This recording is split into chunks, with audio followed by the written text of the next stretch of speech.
Os livros 1 e 2 de Samuel.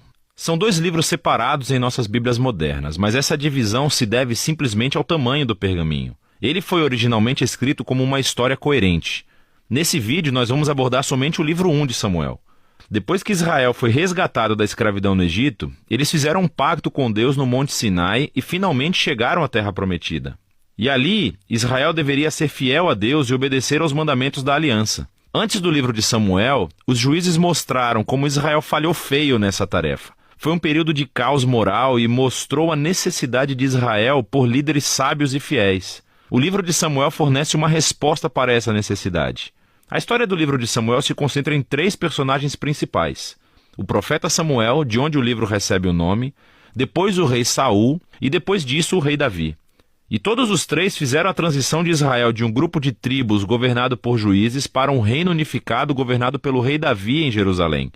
E o livro de Samuel tem um design fascinante que tece a história desses 3 personagens juntos em 4 partes principais. Samuel, o líder principal e profeta, na primeira seção do livro, também desempenha um papel fundamental na próxima seção, que é a história de Saul. E é narrado em 2 movimentos, a ascensão de Saul ao poder e depois os seus fracassos. A segunda parte é sobre a sua queda e a sua morte trágica. E o drama da morte de Saul é correspondido pela ascensão sensacional de Davi ao poder. E a história de Davi é contada em 2 movimentos. Primeiro, ele conta o seu sucesso, seguido por seu próprio trágico fracasso na lenta autodestruição da sua família e depois do seu reino. O livro conclui com um epílogo que reflete sobre toda a história. Então, vamos ver como isso tudo se desenrola. A primeira parte é um segmento do caos vivido no livro de Juízes. E somos apresentados a uma história tocante sobre uma mulher chamada Ana, que está triste porque nunca conseguiu ter filhos. E pela graça de Deus, ela finalmente tem um filho chamado Samuel. Em alegria, ela canta um poema incrível no capítulo 2. E o poema é sobre como Deus se opõe ao orgulhoso e exalta os humildes. Sobre como, apesar das tragédias e do mal humano, Deus está trabalhando os seus propósitos na história. E também sobre como Deus um dia erguerá um rei ungido para seu povo.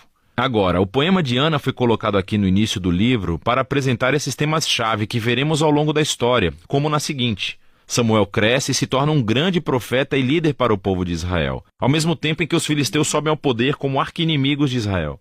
E nessa batalha crucial, os israelitas se tornam arrogantes, e em vez de orarem e pedirem ajuda a Deus, eles usam a Arca da Aliança como um troféu mágico que lhes concederá automaticamente a vitória na batalha. E assim, por causa de sua presunção arrogante, Deus permite que Israel perca a batalha e a arca é roubada. Então os filisteus pegam a arca e a colocam no templo do seu deus, Dagon. E então o Deus de Israel derrota os filisteus e o deus Dagon sem um exército,